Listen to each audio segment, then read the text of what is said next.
said Democrats, there are no election deniers on our side of the aisle. You said that back in January. But recently, you've been using the term rigged elections in reference to the upcoming midterms. Democrats were appalled when President Trump used language like that. How do you justify using that now? Doesn't that undermine faith for voters? You need to show up.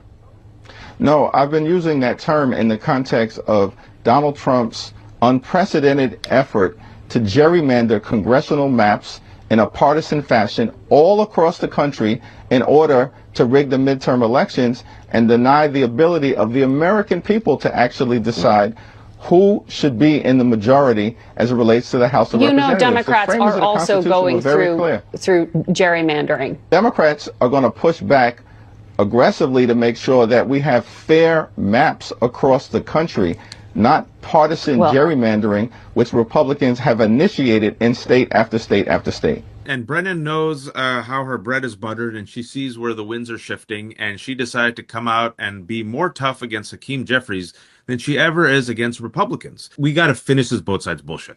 We have to call it out for what it is, which is why I don't mince words. Let me just be blunt with you. Corporate media caters to racism and bad faith right-wing whining. And there's no both sides here. You have Donald Trump, who incited a violent insurrection. You have Donald Trump now, who's openly saying he's going to run for a third term. You have Donald Trump said, I want 150 seats gerrymander.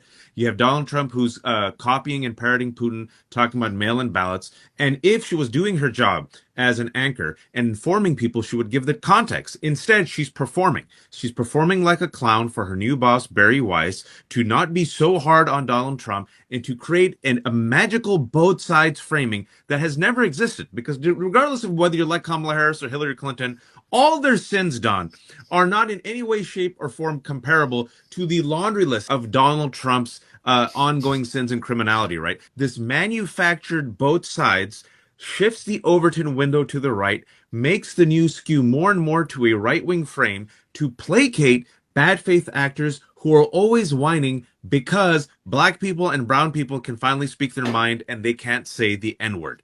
That is what's happening.